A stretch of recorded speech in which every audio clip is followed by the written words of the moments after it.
Well, it has come to no surprise that almost all of us that has a phone or an iPad in the year 2011 to 2012 have probably played mobile games once in their lifetime, like Angry Birds, Subway Surfers, etc. They're just a simple pick up and play game, so in today's video, I'll talk about and discuss mobile games that I used to play. It's probably gonna be boring to watch because there's a lot of videos talking about old mobile games. To make this video very different from those mobile games videos, which this video is inspired by those, I'm gonna list mobile games that is underrated and not as popular like Temple Run, Jetpack Joyride, Angry Birds, which I've mentioned twice in this video, and any of the popular mobile games that exist. But I want this video to be interesting since everyone would probably know what the games there will be. So in this video, I'll list 4 mobile games that I used to play that nobody probably ever heard of. Casually puts them in the thumbnail. If you ever heard or played one of them, I'd say you deserve a veteran discount because they're really obscure to find.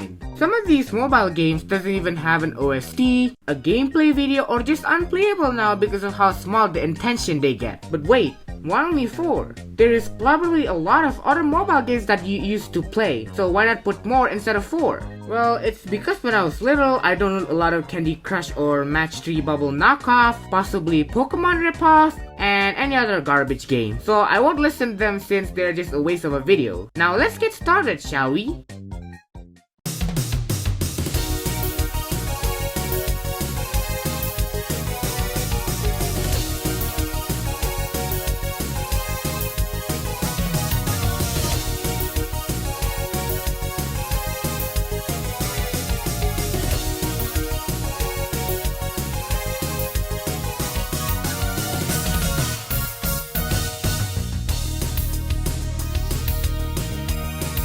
Oh boy, where do I even start? Flying Hamster is a side-scrolling shoot-'em-up game that was released on the 7th of December 2010 by the team Game Atelier, who released games like Monster Boy, Crazy Market, and other games. So the story starts with 2 hamsters just strolling down the beach. Just a casual walk, it's all fun and dandy until the girl hamster trips on a giant seed that is almost as big as her entire body. After the girl hamster picks up the giant seed, an eagle instantly snatches her. Probably one of the most brutal ways to start a story about a hamster that is flying. When the main character or hamster saw what just happened, he gears up with some flying equipment and he's ready to fly. Like the belt, the glasses, and a giant leaf. The story actually starts like that. Really short, but hey, at least there's cutscene instead of a long text. Now into the gameplay. Flying Hamster playstyle is very similar to the other side-scrolling shoot-'em-up, but instead you control a hamster that is flying. No pun intended, instead of your usual plane.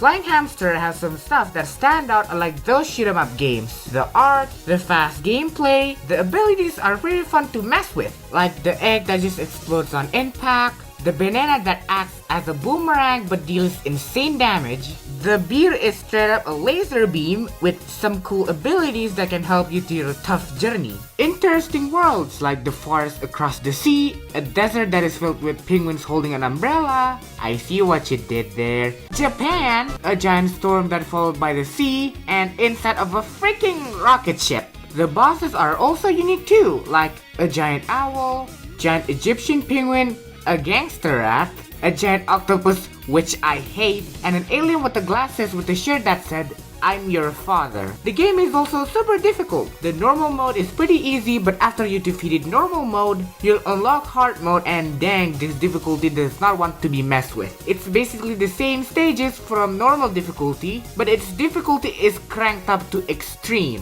I remember when I was little, I've been trying my hardest beating story mode on hard mode and keep dying to the stupid octopus.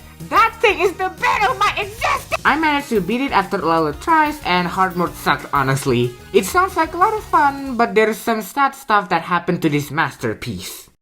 If you try to download the game and play it now, the game will stuck in this endless loading screen. And if you somehow have it in your old phone or iPad for a long time, you are unable to play it since it is gonna give you this message. The message said, no internet connection. An internet connection is required to sync to the game with your account. Even if you have internet connection, don't even bother pressing retry. It's just gonna do the same thing every single time. And I'm not sure what this so-called account that you need to sync with to play Flying Hamster. If you're wondering how I got these clips, I just used someone else's gameplay of Flying Hamster, which I will credit their name and channel in the description below. There is also a scrap sequel called Flying Hamster 2, which I've never heard about it, like what the frick. I don't know why it is scrap, it's probably because there is no flying and not much hamster. Overall, the trailer looks pretty good. If you really want to play Flying Hamster, you can only play the light version, that lasts for a freaking 8 minutes. Or if you somehow own the PS Vita Flying Hamster, then consider yourself lucky. Hope they fix the original game though, so I can play it again. Also, God bless Battlefield 4 Lover 1990s for uploading the Flying Hamster OST.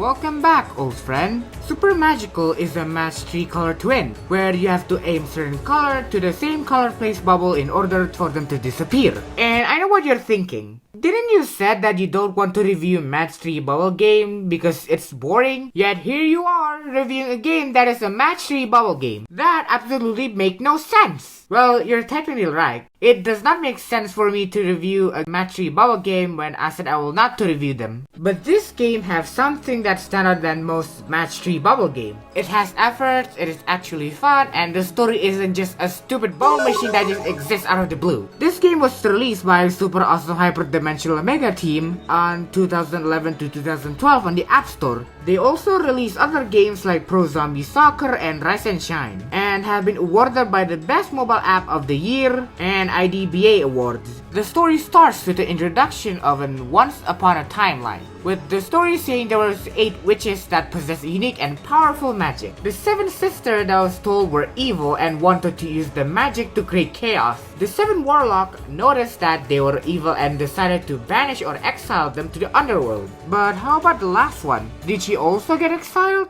The last one is the youngest one and the clumsy one that isn't evil. The warlocks adopted her, and since then, she has lived in their magic tower. Her name is Nina and her story starts here. Finally, that was a long intro.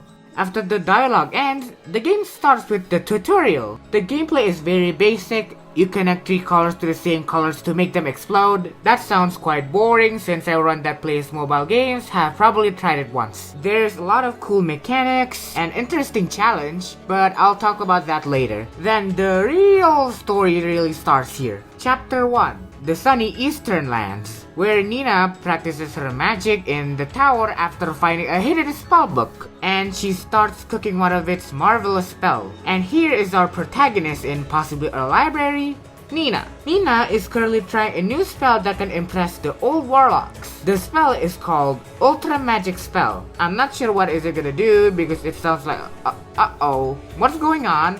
Oh geez, that is a big portal and it starts raining. Whatever this shark goblin creature is, the spell goes wrong. Really wrong. The portal has opened the underworld gates, letting in gazillion of mimics. Mimics are mischievous creatures, avid devourers of magic on any world. When the old warlocks found out about this, they decided to teleport without Nina, while Nina is trying to apologize and asking the old warlocks to teleport with them, and how she can fix the underworld gates opening and dealing with the mimics, but they decided to poof away. And now it's our chance to help Nina to get rid of these mimics. The gameplay is just your typical Connect 3 color twin, so I'll probably have to skip most of the gameplay and skip to some cool mechanics, like the 3-eyed mimics where you have to think fast because there is a timer on top of the screen. When the timer runs out, the more mimics will appear, so you better think fast as a cheetah. The bear mimics is where you have to use your brain because you only have a limited amount of moves, and one wrong move means basically you're dead. There's also certain mimics that can also be a blocker, like the Grey mimics, where they're immune to certain old warlocks and cannot be destroyed by regular mimics, but can be destroyed by bombs and certain old warlocks. And the white one is the most annoying one since there's only two ways to destroy it. Certain old warlocks like the bear and the old man, since they can target the white mimics. But the only good warlocks that is good against the white mimics is the bear, because he can aim his spell. Meanwhile, the old man can only target the front and require 3 magic juice for him to work properly, since that is quite a bummer, forcing you to sacrifice 3 of your magic juice. I had a lot of memory and a lot of stress from these freaking bear mimics. But what about the rest of the story, like chapter 2 and 3? Well, go figure it by yourself, because you can still play this game in Steam unlike Flying Hamster. F for Flying Hamster in the chat. But this game was originally on iOS and Androids, because when you try to search up the game on the App Store and the Play Store a long time ago, it's available. But now, the game isn't there anymore. I'm not sure why they decided to delete their game when their game holds the title of the best game of the year in IDBA awards. If you really like challenging puzzle game and is a fan of magic, then I highly recommend you this game.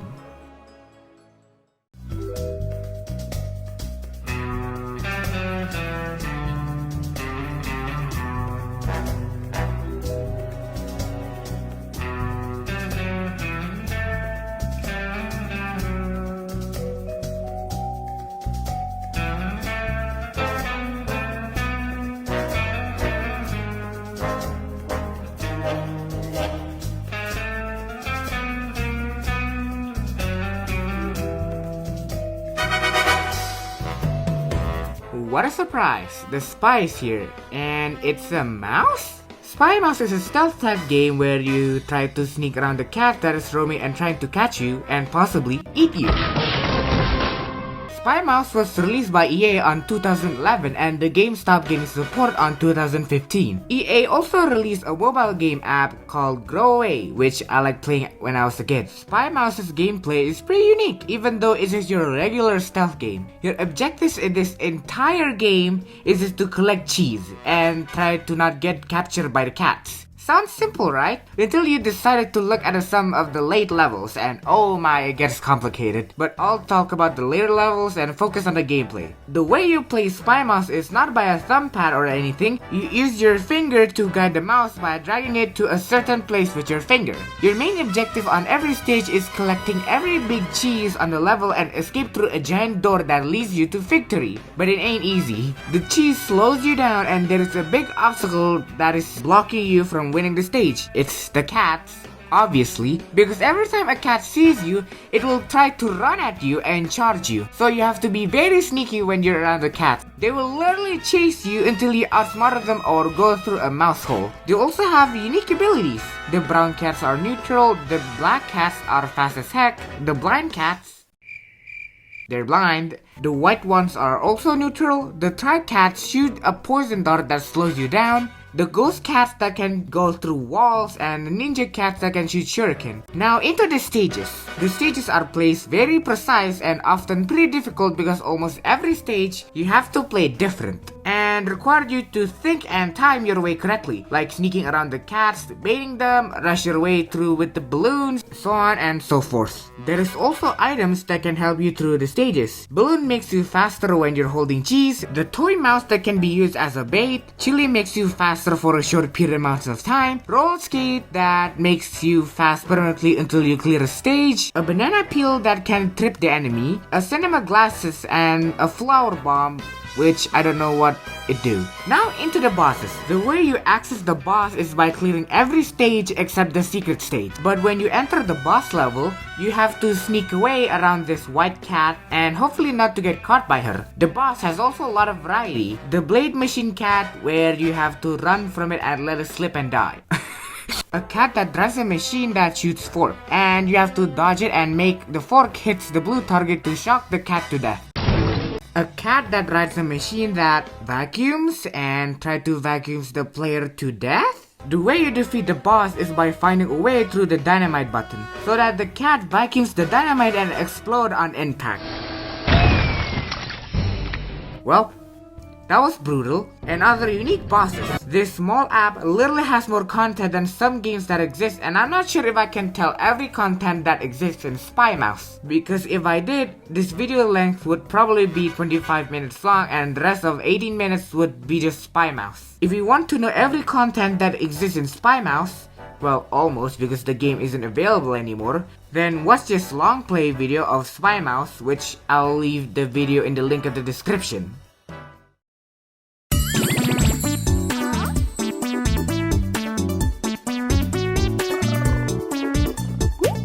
And lastly, we have reached the fourth game. Birzzle is a game where you drag a square-looking bird and try to connect it with 3 or more birds to make it disappear. Birzzle was released on 2011 by the team Anvil, who released some games like Metal Heroes, Treasure Shooters, and other games. They also released a newer version of Birzzle, but that's not why we're here. We're here for the original game. Birzzle gameplay is a simple drag and connect 3 or more of the same colors to make it disappear. Even though I said that I won't talk about connect 3 games because they are very boring, but then I'll talk about 2 connect 3 games. But at least these connect 3 games that I've talked about are interesting and not a cheap cash grab. To make up the boring drag and connect 3 gameplay, they have different mechanics and game modes. Let's start with the game modes. There are 3 game modes that is available: Classic, Pandora, and Icebreaker. And no, this text at the bottom did not count because it's a separate game from Birzzle and it is not a game mode. Rather, it's one of their original games. The text can change randomly from Green Planet to Fever when you're exiting the app or exiting one of the game modes. Green Planet is one of their original game, and Fever is a Birzzle spin-off called Birzzle Fever. Birzzle Fever isn't available to play anymore, maybe because it's not that popular and it wasn't successful as the original Birzzle. Classic plays as an endless mode, where you gain level by clearing birds and try to survive as long as possible. The more level you gain, the harder it gets. More colored birds will appear slowly, like a purple owl, a red bird, which I don't know what this bird is based off, a white chicken, and a yellow duck. Locked birds will also appear, which you cannot drag with your fingers and can only be destroyed by connecting to certain colored bird and using ability. Birds will also fall from the top of the board after you reach a certain level. Pandora is my personal favorite. Pandora plays as a score attack mode where you score as fast as possible when the timer is ticking down. With the faster you connect birds, the more combos you'll get, and the more combos you'll get, the more score multiplier you'll receive. If you get more than 50 combos, the music suddenly became super fast and the bird will suddenly explode, leaving you no time to stack. So you have to think fast or you'll lose the combo. And with this intense music playing in the background, yeah, you're gonna lose a little bit of a focus. When you clear the birds, they will drop souls where you can level up. Well, that take a dark turn.